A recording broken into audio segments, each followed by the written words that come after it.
C'est marrant comme Coca est un totem. Tu vois, il revient à quel point cette marque a réussi à faire. Bon, je crois il y en a qui, il y a quoi? Il y a Ferrero Nutella aussi, non? Ah, t'as des incontournables, t'as Ferrero, t'as Nutella. Après, t'as des attachements comme Bonne Maman. À un moment, on n'arrivait pas à avoir les conditions qu'on souhaitait, donc il y a eu un petit fight, et donc on a arrêté certaines gammes de Bonne Maman.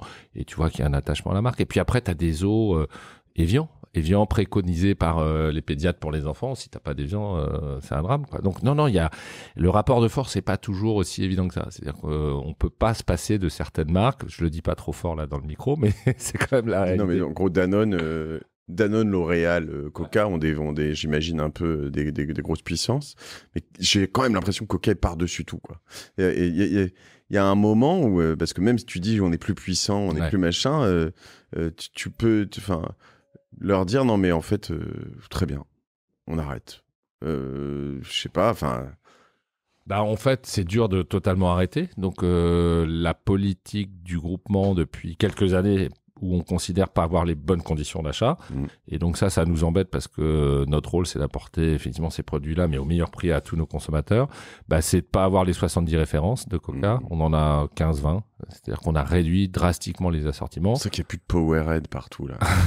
Ça saoule. Tu le cherchais? Ouais, pour mes marathons, tout ça, Powerade. Je suis acheté du Gatorade, d'ailleurs. Je sais pas si c'est chez eux. C'est pas mal. C'est chez eux, c'est pas chez eux. C'est peut-être Pepsi, ça. Ouais, Et Pepsi, on s'en fout, en revanche. Pepsi, s'ils te disent, ils arrivent, ils te disent...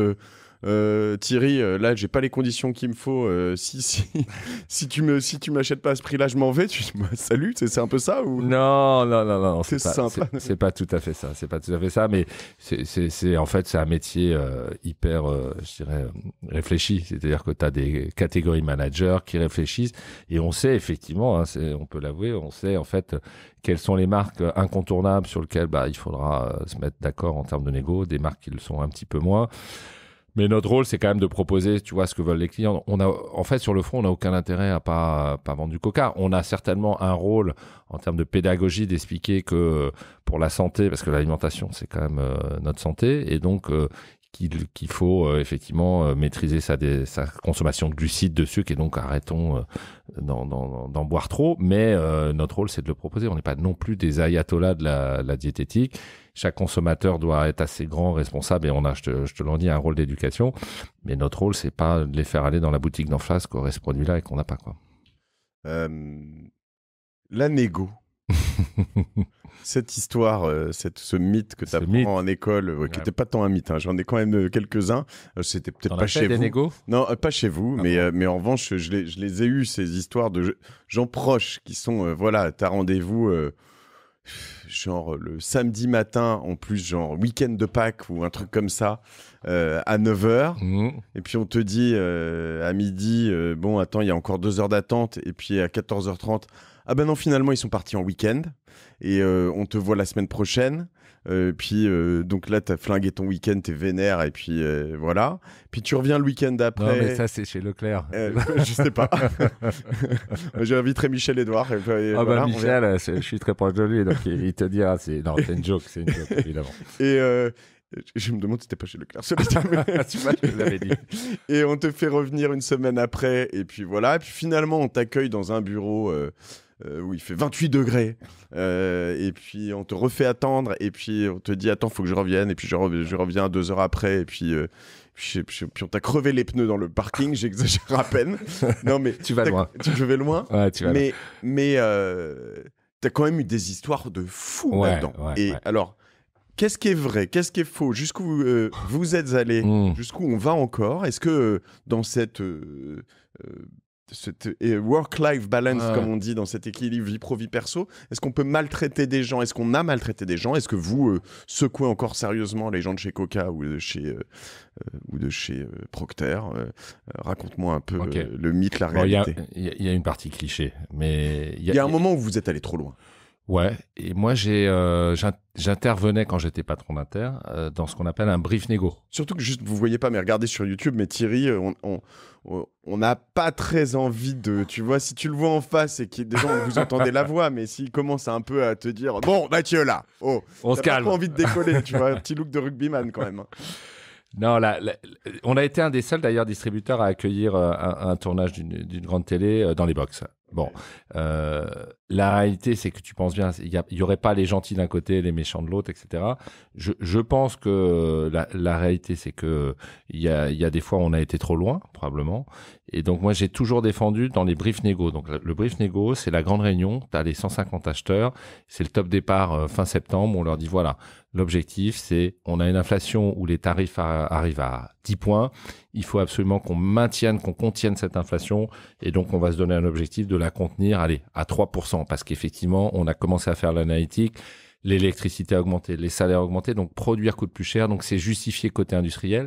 On est capable, nous, de le faire un peu mieux que les autres parce qu'on a nos usines. Donc, si tu veux, quand l'industriel de chez Nestlé arrive avec l'augmentation du Perrier, nous, on a notre source d'eau, donc on sait que le plastique a augmenté, etc. Donc, c'est un bon élément, tu vois, de comparaison. Et donc, il y a une réalité, en tout cas, sur les 3 dernières négos, celles qu'on a connues en 2022 et 2023, c'est que ça augmentait parce qu'il y avait effectivement tout explosé en termes de coûts et donc il fallait accepter de l'inflation. Mais notre objectif, quand tu sais que c'est une compète, c'est on va pas se prendre 8% de tarif si Carrefour ou Auchan prend 2%, parce qu'évidemment, on se dépositionne, on devient plus cher. Donc, tu vois, l'enjeu, il est là. Donc, le brief négo, il est chiffré, il est catégorie par catégorie, dossier par dossier. Un L'Oréal, il a un objectif de temps, un Nestlé a un objectif de temps.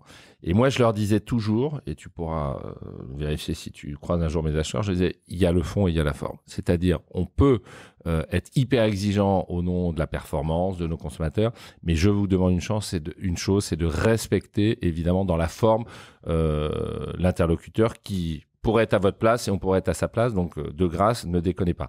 Et on a eu des fois des cas où effectivement la limite a été un peu déplacée. Et moi, à chaque fois que je vois un patron, que ce soit Nestlé, Coca, je leur dis, écoute, si à un moment mes équipes déconnent, j'ai besoin de le savoir, ça ne doit pas rester dans le box, tu dois me remonter l'info. Parce qu'on a quand même une éthique, une charte, et on veut prendre de la part de marché, on veut avoir les meilleures conditions, mais on essaye de le faire de manière respectueuse.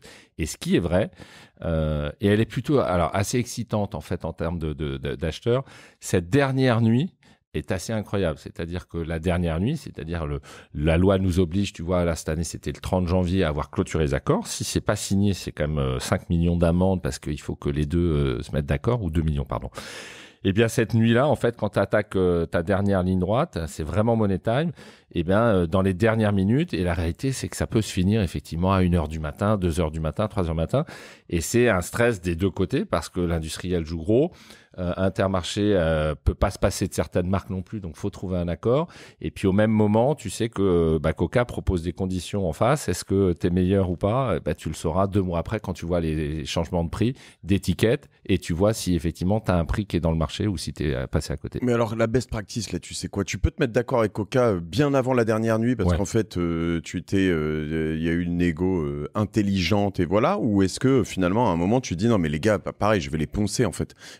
Il faut... Attends, on est 2 semaines avant la dernière nuit. Ouais. Le mec, il me propose une condition que j'espérais pas. C'est très cool, je suis content. Ouais. Il y a anguille sous roche. Je dois pouvoir lui prendre 10 centimes de moins. Ouais, mais ça s'arrête avant parce qu'en fait, il y aura un goulot d'étranglement qui fait que ça passe pas. Donc, on a aussi, si tu veux, un planning où on se dit à telle date, on doit avoir signé 50% des dossiers. Et la réalité, c'est que on sait souvent, mais alors c'est pas une pratique que d'Intermarché, mais mes confrères, Carrefour, Leclerc, Système U font pareil. C'est qu'on s'était dit, on signe avant les PME. Les petites entreprises, il faut qu'un mois avant, tous les dossiers soient signés. Donc, t'as un organisme qui s'appelle la FEF, qui est représentatif de toutes ces PME françaises, avec lesquelles on signe une charte et on dit, ce sera pas le 30 janvier, ce sera le 31 décembre et on aura signé. Et en général, c'est respecté. Donc, toutes les PME, les dossiers un peu moins puissants en termes de volume sont traités un mois avant. Et puis, quand tu arrives dans la dernière ligne droite, allez, sur peut-être 5000 dossiers, tu en as une centaine à régler la dernière nuit. C'est ça la réalité, en fait. Et là, effectivement, c'est extrêmement tendu parce que tu peux ne pas trouver d'accord. Et à ce moment-là, t'as pas ces produits pendant 6 mois jusqu'à se remettre d'accord sur le tarif, quoi. Si je prends, vous avez un rôle là-dedans. Alors là, on a parlé des très gros et de ces négos, mais en fait, pour les tout petits et les nouveaux, vous avez un rôle qui est démesuré. Enfin, tu peux quasiment avoir une droit de vie ou de mort sur certains. J'ai le souvenir d'avoir enregistré il y a quelques années avec Michael Aubertin de Goût de Goût, je sais pas si tu vois. Bien sûr, je connais. Qui allait lui-même faire ses négos, qui a cartonné. Sur ses produits infantiles. Et je crois qu'il était bon là-dessus. Mais je sais pas, je parlais récemment d'un produit avec une marque qui s'appelle Marlette, que j'adore, qui fait des préparations pour des gâteaux, des crêpes, des choses comme ça. En fait, tu as juste à rajouter ce que tu peux pas mettre dans la préparation, donc du lait, du beurre, et puis c'est des œufs peut-être. Et voilà. Mais en fait, il y a des moments, tu te dis, est-ce que vous faites des efforts pour accélérer ces marques ou tu vois, par exemple, je prends Marlette, je crois que c'est bio... vegan, produit en France, près de l'île de Ré, des choses comme ça. Finalement, tu dis, attends, c'est moderne, c'est bien fait, il y a un besoin, il y a des gens comme ça. Bon, ils vendent bien en ligne, il y a une vraie... Les gens, tu vois, moi, je sais que j'en ai tout le temps à la maison. Ouais, bien sûr. Comment est-ce que tu fais... Est-ce que vous faites attention à ce que... j'ai pas trop l'impression. J'ai l'impression que tu vois, c'est vraiment Fortnox, pas que chez vous. Hein, je parle de l'ensemble du secteur. Comment est-ce qu'on peut aider à se dire, on va tester sur 100 ou sur 10% et puis aller plus vite. Ok. Un salarié directeur d'un groupe intégré, il peut pas faire grand-chose. Un indépendant, chez Système U, Leclerc ou Intermarché, il a le pouvoir de décider de travailler en direct. Donc, mais l'indépendance, c'est chiant pour moi si je fais ça. Enfin, c'est la clé au début. Mais ça te lance. Michael, par exemple, il est venu ici les Moulineaux. Il est venu avec ses produits. Il m'a expliqué, j'ai des gosses, on trouvait ça dégueulasse. Et avec ma femme, on a fait des recettes dans la cuisine. Et voilà, je les lance. J'ai fait partie des premiers magasins qui l'ont distribué. Okay. N'empêche que c'était important parce qu'il avait besoin déjà de se prouver que ça pouvait trouver un public et que ça pouvait faire du chiffre. Donc, on l'a aidé à ce niveau-là. Et quand je l'ai fait, il y a 500 000 indépendants qui ont fait ça parce qu'ils sont dans la proximité, parce que la bière locale qui est faite par deux gars dans le garage, ils vont la distribuer. Donc ça, c'est pas un mythe, c'est une réalité. Effectivement, ce qui est plus compliqué, c'est quand il faut passer l'étage du dessus, c'est-à-dire que même ça n'a pas un modèle économique viable d'aller livrer 4 magasins. Il faut passer à une échelle de 10 magasins, 50 magasins. Et là, c'est le rôle des centrales régionales qui sont un étage en dessous. Et on a promu pendant des années, on continue l'innovation et on fait des salons pour accueillir ces startups en disant on ne pourra pas référencer tout le monde, mais on va avoir peut-être 30% des présents qui vont pouvoir être rentrés dans nos assortiments et être proposés aux Français là où on est. Donc moi je crois qu'on prône ça parce que si tu veux dans l'équation, on parlait de la marge tout à l'heure à 20%, la réalité c'est que sur Coca, sur Nutella, on gagne rien parce que on se bat comme des chiens pour avoir les prix les plus bas en France. Sur toutes ces niches, ces nouveaux produits, c'est aussi des leviers de création de valeur. C'est-à-dire que le consommateur, il est aussi prêt à payer la valeur que considère l'industriel, sur lequel on ne va pas se batailler, et on va pouvoir générer des produits. Et puis, mine de rien, le consommateur, ton client, il a son panier à la fin. Si jamais, par rapport à Coca, tu en as d'autres qui montent un peu, peu importe d'ailleurs s'ils font du cola ou autre chose, il y a un moment où tu vas aussi répartir la puissance de tes interlocuteurs en face. Si t'as pas des Danone, Nestlé, même si ça facilite pas mal de choses, mais L'Oréal et Coca qui sont trop forts et que tu répartis un peu tout ça, c'est peut-être mieux pour toi en termes de puissance, non ? Oui, mais la réalité, c'est que tu peux avoir des entreprises qui soient à un moment déréférencées et qui n'aient pas la taille pour s'en remettre, hein, et ça a existé, mais tu as aussi des entreprises qui ont commencé dans le garage, qui ont fait leur premier plat cuisiné, et puis qui aujourd'hui te disent, grâce à la grande distribution, j'ai pu toucher un max de Français, et donc j'ai 50 salariés. Donc il y a aussi plein de success stories qu'on ne relaie pas, mais j'ai bon espoir quand même qu'on est acteur d'une économie positive et qu'on aide à tout ça.